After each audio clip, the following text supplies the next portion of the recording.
So suppose this is the US. You have two cities, let's say A and B. The distance between them, it says 500 kilometers. Here we have Canada, and we take a city over here, right, close to the border. Let's call this city C. And the distance between B and C, that's also 500 kilometers. Okay? So the distance is the same. But the difference is that between B and C, there is an international border to cross. Okay? But between A and B, they are within the same country. Okay? Now you compare the relative prices, okay, between these city pairs like A and B and B and C. Look at the variance of the relative prices. Okay? So when you look at the variance of the relative prices, they are very different. Okay?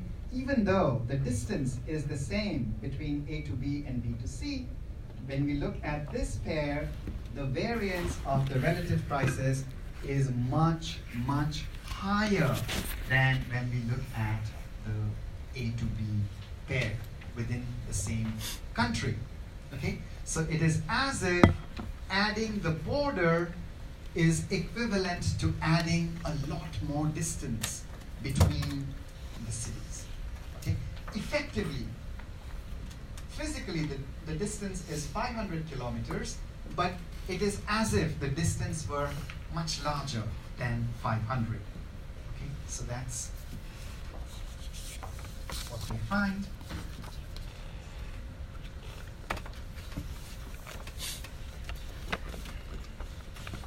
So they call this effect the border effect. Okay? Crossing the national border increases the volatility of price differentials by the same order of magnitude as would be generated by the addition of 2,500 to 23,000 extra miles between the cities. Okay. So that's the border effect.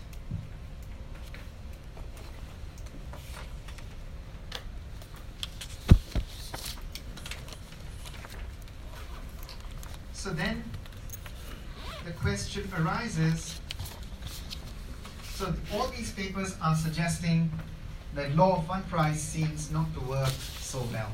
Okay?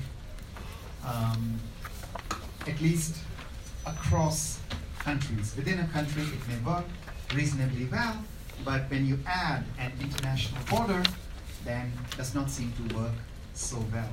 So what could be possible explanations for the failure of the law of one price?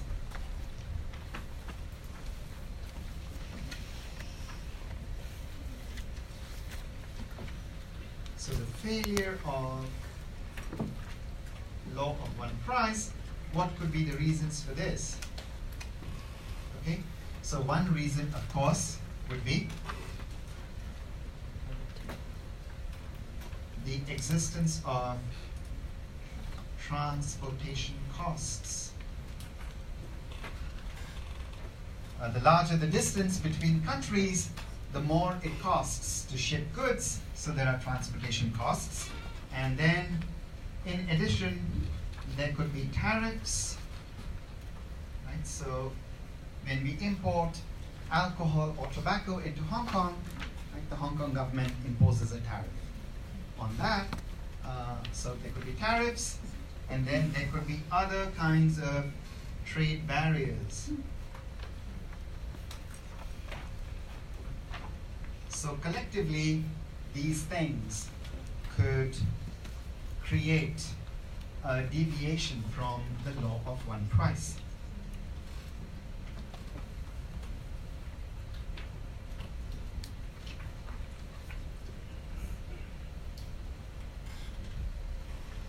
Okay, so these are important possible explanations for why law of one price fails to hold. And how important are transportation costs? So how large are they? So one estimate of the significance of the cost of transport was computed by the IMF. So they look at the difference between the value of world exports computed free on board and the value of world imports charged in full, or CIF. Okay, and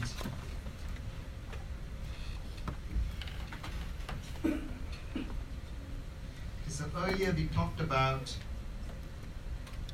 free on board. That's price which excludes the shipping cost. And if you compare that with the CIF price, CIF stands for cost, insurance, and freight. So this price includes the cost of shipping. Okay? So if we compare these two, we get an estimate of how much shipping or the transportation costs on average for the world as a whole. So the IMF estimated that this average transportation cost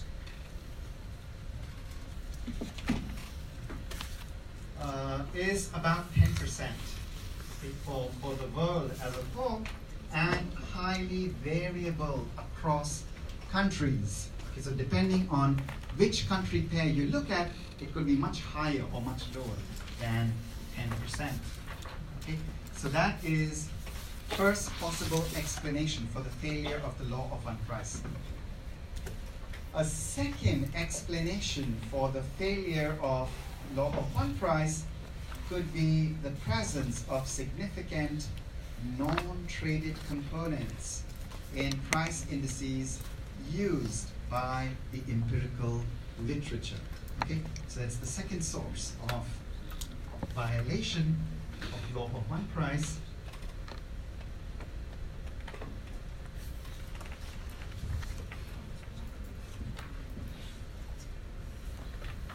Is the presence of non-traded goods.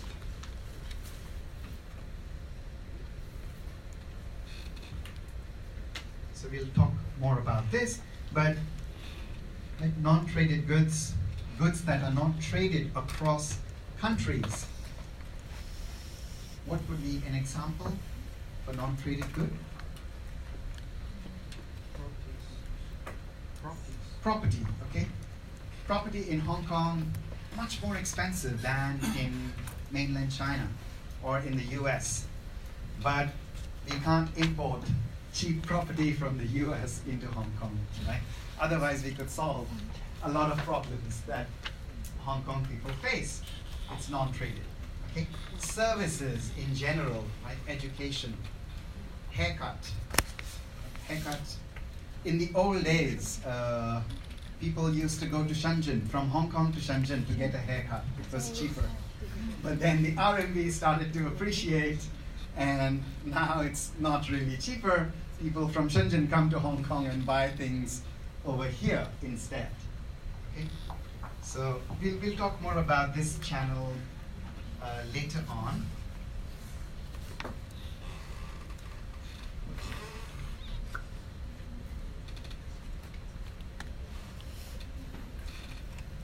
Okay, so non-traded components can induce violations of law of one price. So for example, even if we use the wholesale price index, okay, now the wholesale price index includes a smaller non-traded component relative to the CPI, because the CPI is the price of the final consumption basket.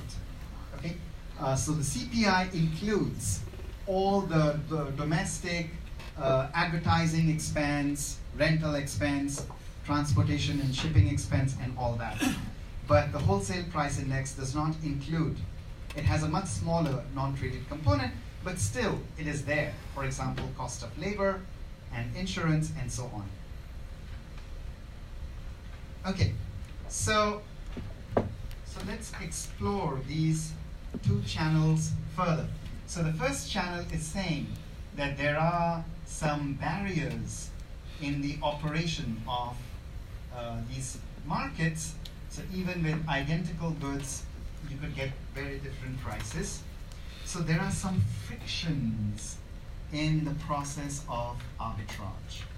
And one important consequence of these frictions caused by transportation cost or tariffs, etc., is that they can induce non-linearities in the deviations from the law of one price. Okay? So that's an important idea, and it's been discussed for a long time. Okay? So what's the intuition? Why do we have non-linearities in the deviations from the law of one price? Well, the intuition is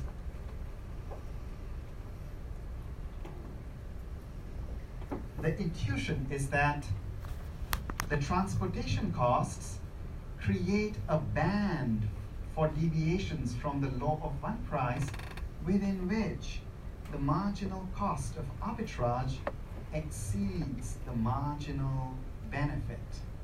Okay? So suppose that the transportation cost is 10%. Okay? So if the price differential between Hong Kong and the US is less than 10%, then would anyone have the incentive to conduct arbitrage? There's no incentive. Okay? So the price differential is within a band created by the transaction cost, then there is no incentive for anyone to correct this price differential, simply because the cost of arbitrage, which is 10%, is higher than the benefit, which is the price differential. Okay, so if the price differential is 5%, but transportation cost is 10%, you're not going to do the arbitrage because you lose money by doing so. And so within the 10% bounds, there will be no adjustment in price. So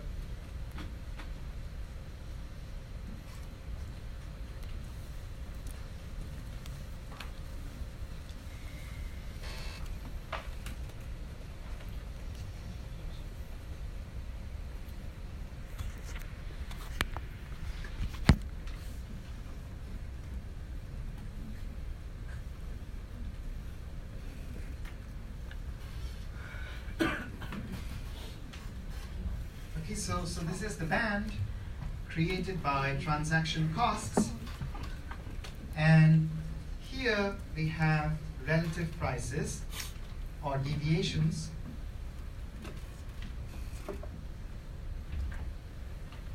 Okay, so as long as the deviations are within the band, there is no arbitrage going on.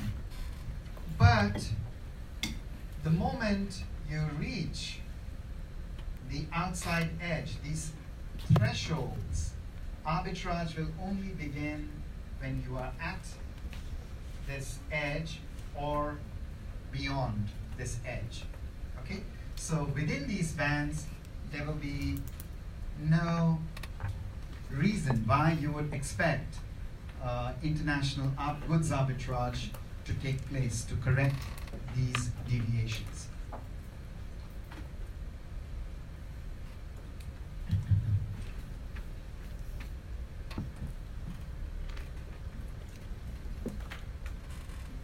Okay, so there is a band within which there is no adjustment, and if you assume that goods arbitrage at the edge of the band is instantaneous, then the thresholds become reflecting barriers. So when you reach the threshold, then you are pushed back. Okay, arbitrage takes place, but until you reach the threshold, nothing. Now, some later research extends this idea even further. Okay, they are saying that the threshold should be interpreted more broadly than just shipping cost and trade barriers per se. Okay? They should also reflect the sunk costs of international arbitrage and the resulting tendency for traders to wait before sufficiently large arbitrage opportunities open up before entering the market. So it's not just the transportation cost, but if I want to conduct arbitrage, the arbitrage business, then there are some fixed costs of setting up this business, okay? And my reward should be sufficiently high for me to take the risk of conducting this international arbitrage, and it should cover my fixed cost as well, okay? So that's saying intuitively arbitrage will be heavy once it is profitable enough to outweigh the initial fixed cost, but will stop short of returning the real rate to PPP level because of proportional arbitrage costs.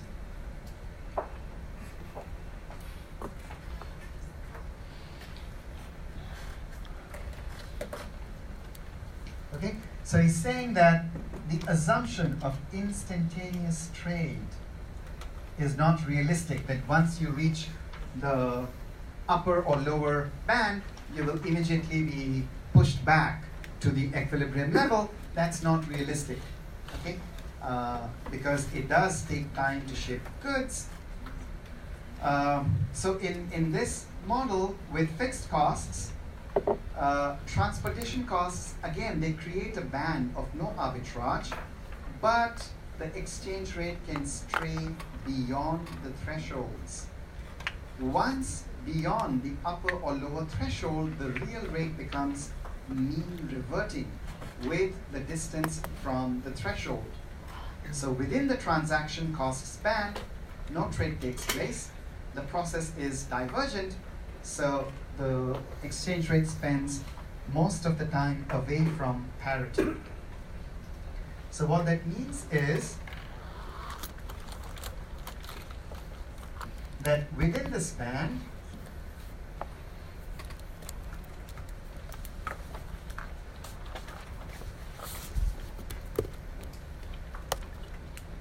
you have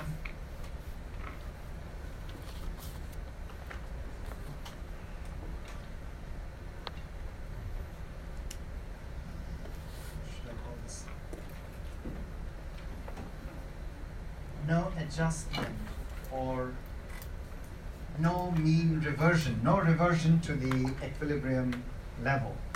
But if you are outside the band, if you go outside this band, then you will tend to be pushed back. Okay? So if you're outside the band, there is mean reversion.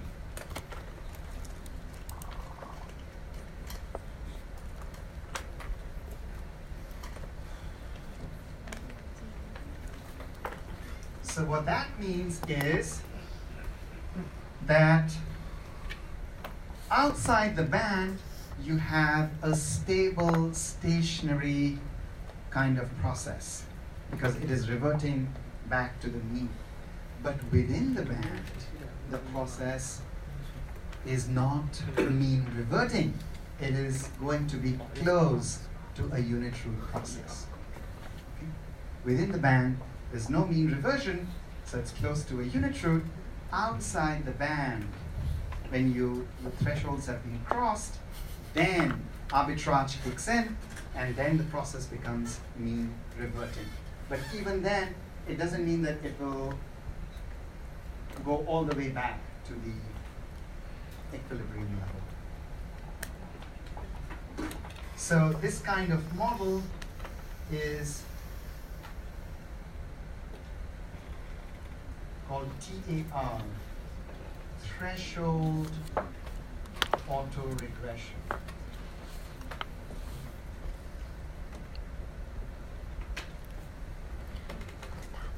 Threshold autoregression. So once you cross the thresholds, then it becomes a stationary AR kind of process. but within the threshold, it is unit root process.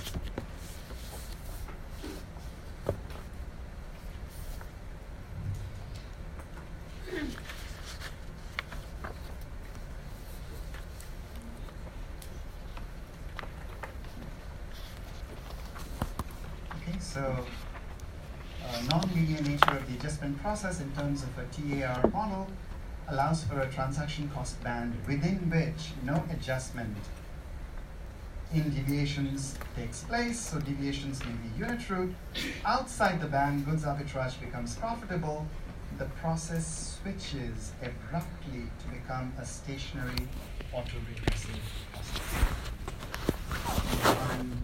Some evidence for this. Okay, now, so that's the first kind of explanation for why law of one price fails to hold. Empirically, we can do that through these models of transaction costs. Now, a different explanation for why law of one price fails to hold comes from the pricing to market theory of Krugman and Dornbusch. So this is saying, well, the same good can sell at a different price in different locations if the company selling that good has monopoly power. Okay? So if markets are not perfectly competitive, then firms have pricing power, and if they know that elasticities of demand are different in different countries, then they will charge a different optimal price in different markets, reflecting the elasticity of demand for that particular market. Okay? So if the demand is very inelastic in a particular country, then the markup that monopolistic firm will charge is going to be higher or lower? Higher. Okay? The more inelastic the demand, the higher the markup monopolistic firm should charge. So that's kind of the intuition. So the main feature of this theory is that the same good can be given at a different price in different countries when oligopolistic firms are supplying it. This is feasible because there are many industries which can supply separate licenses for the sale of their goods at home and abroad. Okay? So that's how they control.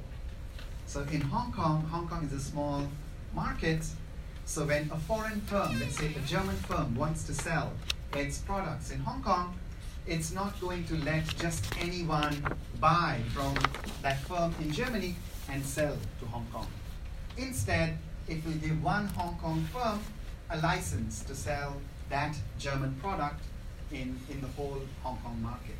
And that way it can control the price much better. So at the empirical level, Netter finds that pricing to market is much more important for German and Japanese firms than for US companies, and it is a strategy used for a broad range of goods. So let's look at one of these papers by Netter.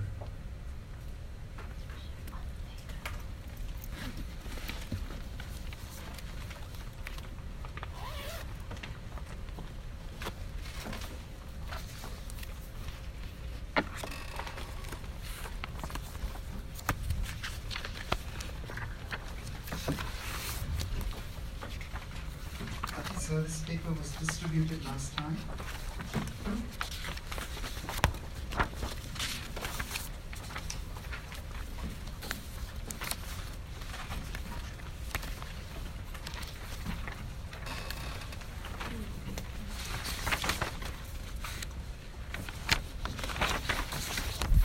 Okay, so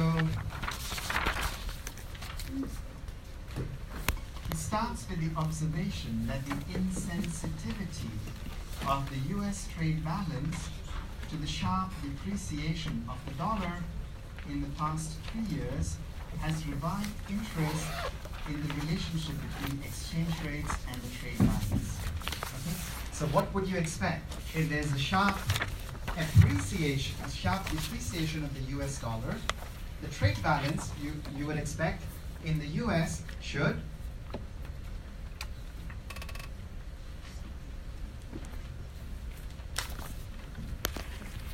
so if the exchange rate is depreciating, then the trade balance, should it improve or should it worsen? You would expect it to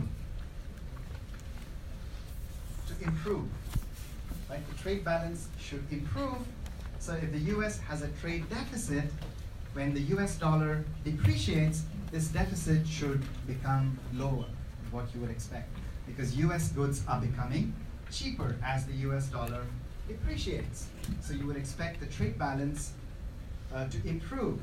But what they found was that the trade balance seems insensitive to the depreciation of the US dollar. So even though US dollar is cheaper, still the US trade balance seems not to improve. Okay? So that's the puzzle.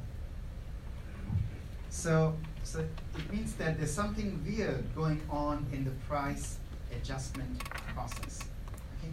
Now, the simple integrated competitive market model predicts that local currency prices should change in proportion to the nominal exchange rate for a country too small to influence world prices. Okay, so if the Hong Kong exchange rate against the US dollar is about 8 Hong Kong dollars per US dollar. So if the iPhone is selling in the US for 1,000, then it's selling in Hong Kong for $1,000. Simple integrated competitive market. Now suppose that the Hong Kong nominal exchange rate changes to 10 Hong Kong dollars per US dollar. What should happen to the Hong Kong dollar price of the iPhone? Well, it should change from 8,000 to 10,000 in proportion to the nominal exchange rate, because Hong Kong is too small to influence the world price of anything. Okay? So the local currency price should change in proportion to the nominal exchange rate. That is called the exchange rate pass-through. Okay? Changes in exchange rate should pass through into local currency prices if you are too small to influence world prices. And if this proportional relationship between import prices and exchange rates holds, then we say that pass-through is complete. Okay? We have complete pass-through. But what we observe in the data is incomplete pass-through. Okay? So failure of dollar prices of imported goods to rise in proportion to exchange rates. Okay? So incomplete pass-through.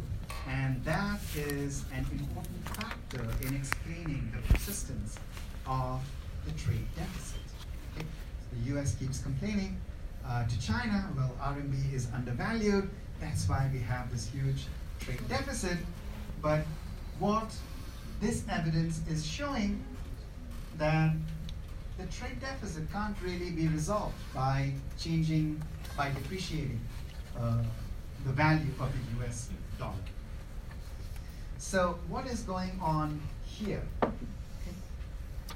So that's what we try to understand. So the purpose is to try to distinguish between the standard competitive model of trade, in which the law of one price holds, and we want to distinguish that with the imperfectly competitive market, in which firms have some pricing power and they are using price discrimination to charge different prices in different markets.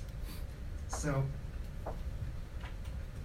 let's look at this. Let's look at a model.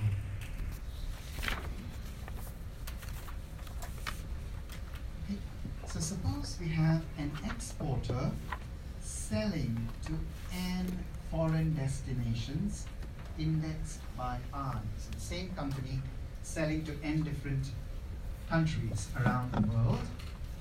Demand in each destination market is assumed to have this general form. So QIT is the quantity demanded by country I at time t. So FI, so it's a function of the local currency price. So P is the price in terms of the exporter's currency. And so if the exporter is a US company, this P is in US dollars. And you convert that into the local currency. So if a US company is exporting something to Hong Kong, you would multiply this by 7.8 or whatever. Okay? So S is the exchange rate, Hong Kong market currency per unit of the US dollar. Then VIT is some kind of demand shock, okay, that can change the preferences in the destination market. Okay, so some shock that can shift demand. Okay, now the exporter's costs are given by, so CT is the cost at time t. It is a function of the sum of the demands in all the different markets. So because that's the total quantity that the exporter is producing.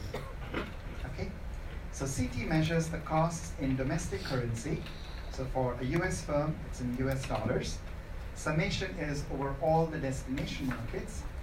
Delta T is a random shock that may shift the cost function. For example, there is some important input used in the production of that good, then a change in the input cost could change the cost of production. That would be a shock. Okay. And the exporter's profit at time t, that's the difference between the revenue, summation PQ, minus the cost. Okay. Now, of course, the exporter's goal is to maximize the profits. So how does the exporter choose prices in order to maximize its profit? Okay? So you can get the first order conditions for that, right? Differentiating the profit with respect to the price charged in each market.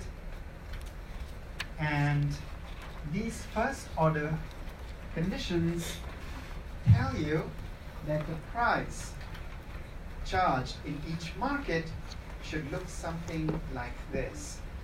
So the price depends on CT. CT is C prime delta T. That is the marginal cost of production in period T. So the price that we charge in each market, well, that's going to depend on the marginal cost of production in that period. And it's going to depend on the elasticity of demand in that particular market. Okay? The marginal cost, CT, this does not depend upon I. Marginal cost is the same, right, for any market.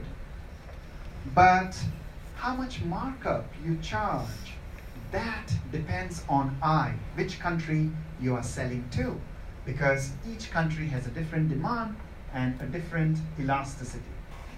So what this tells us is that the common marginal cost is equated to marginal revenue in each market.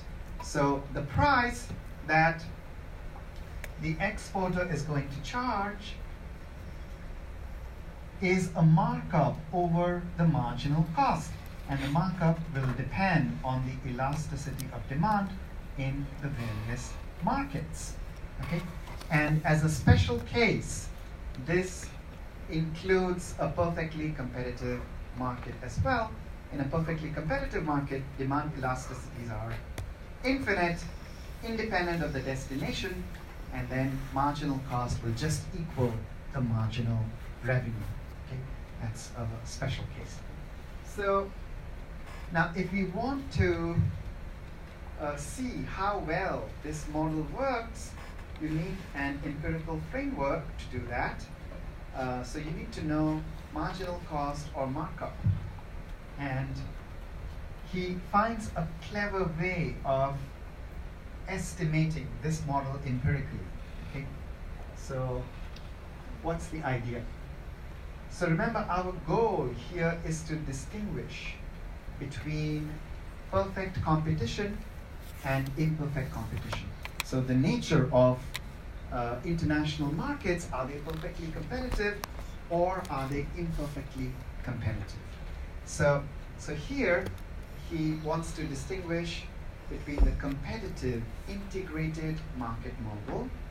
So that means the same good will sell at the same price everywhere, and two non-competitive alternatives. That will become clear in a few minutes. So consider a fixed effects regression model of the form log of the price in country I at time t depends on theta t, so that's a time effect. That's the same for all the countries. Lambda I, that is a country effect for a particular country.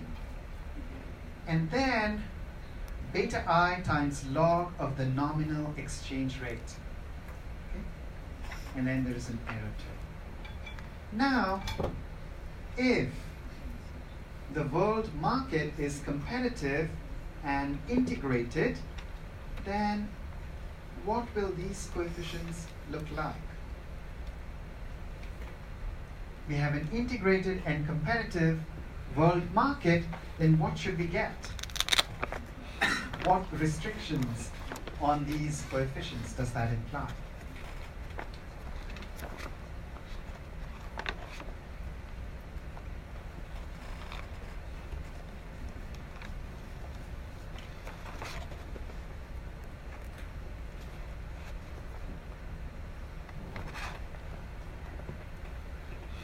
What should be the coefficient of the nominal exchange rate? Zero. Okay? If it's really a competitive and integrated market, law of one price should hold. Right? So exchange rate should not have an effect. What about lambda I? That's country specific. Right? If you are in a competitive market, you're not going to charge a different price to different countries. Lambda I should be zero as well. Okay? Theta t, should this be zero or could be non-zero?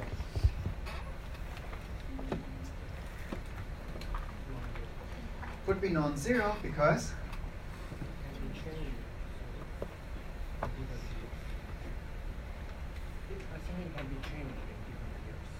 in different years. But yes, so what does it capture? What is it measuring? Yeah, it is a time effect, but what is the underlying economic variable that it's capturing? Time trend. Why should there be a time trend in prices? Inflation, okay. Anything else?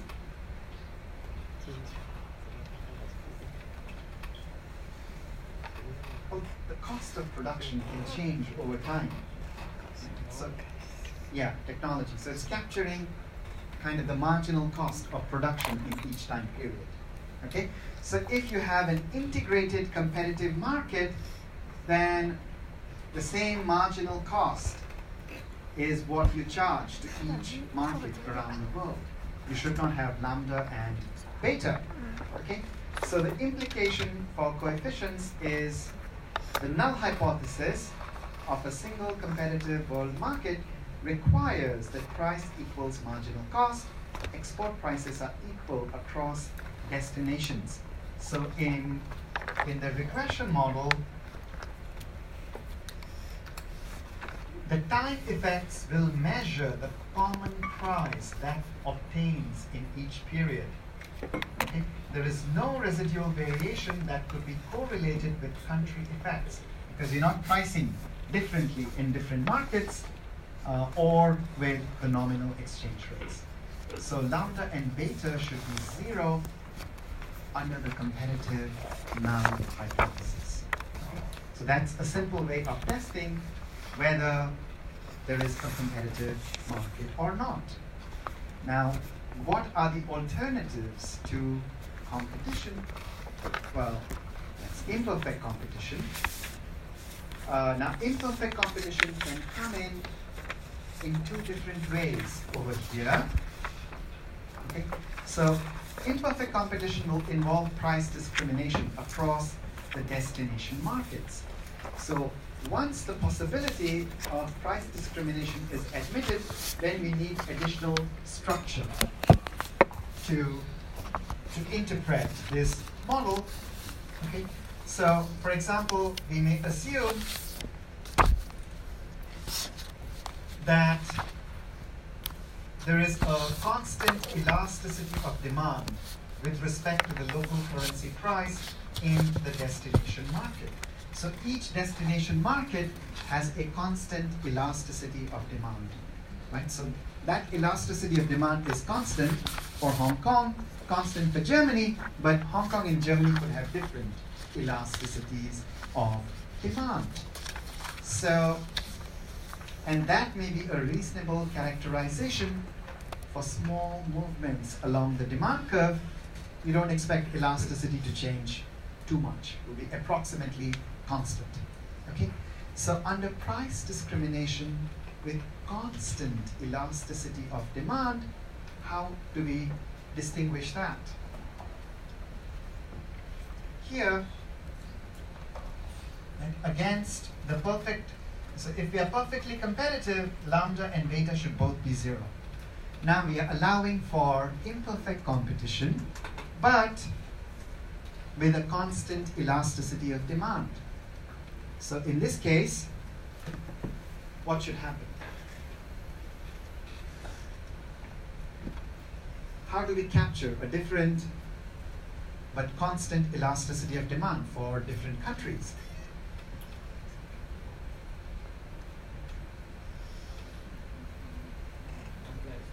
Lambda, right? So if lambda is non-zero for each country, possibly different, that allows, right? So that can capture, so by allowing lambda to differ across destinations, we could allow for a constant elasticity of demand, price discrimination.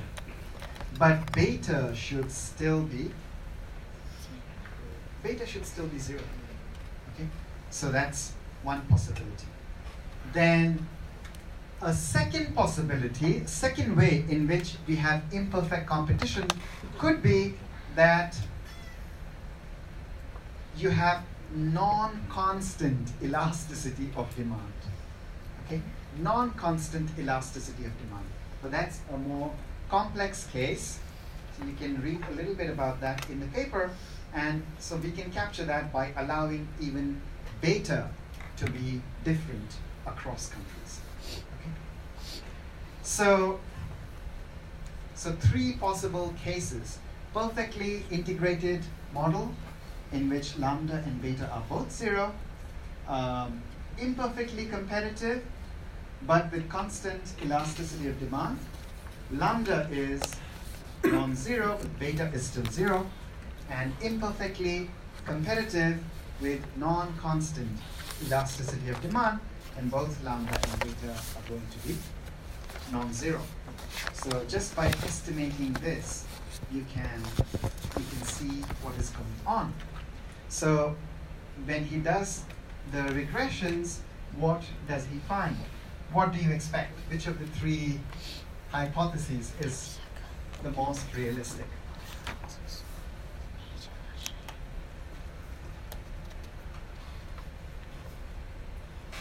Perfect competition, imperfect competition but with constant elasticity of demand, imperfect competition with non-constant elasticity of demand.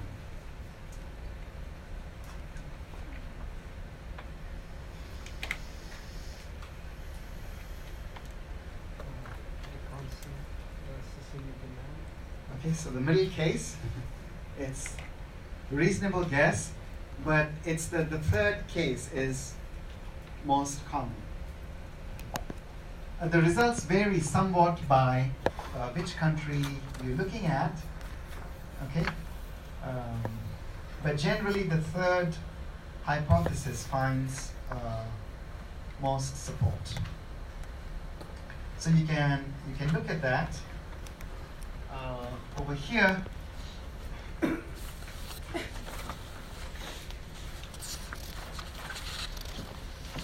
So coefficients are, so this is for US exports to different countries, and these are different products considered: onions, bourbon, orange juice, and so on.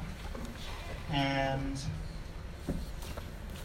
well, in the case of the US, if you look at lambda, these are standard errors.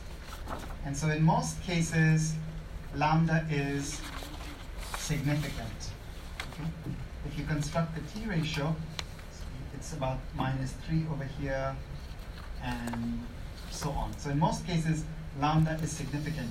He didn't put a star on it, but you have to compute it yourself, and you can immediately see lambda is significantly different across, from 0 and across countries. And that tells you that there is some pricing to market, price discrimination going on. Coefficient of beta, on the other hand, not so significant. Right? Only for 2 countries you find it to be significant. So here for the US, the middle case, as you predicted, seems to work reasonably well.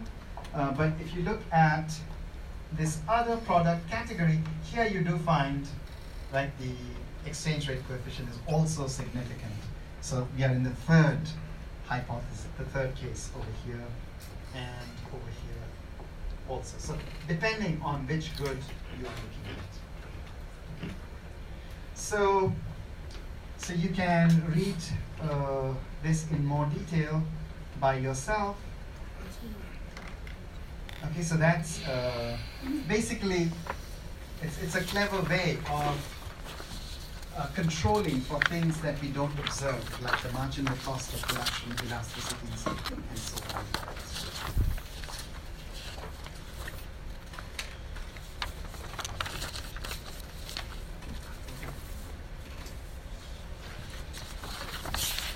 Okay, so I think that's all I have to say about this paper. Okay, let's take our break now, and then we will continue.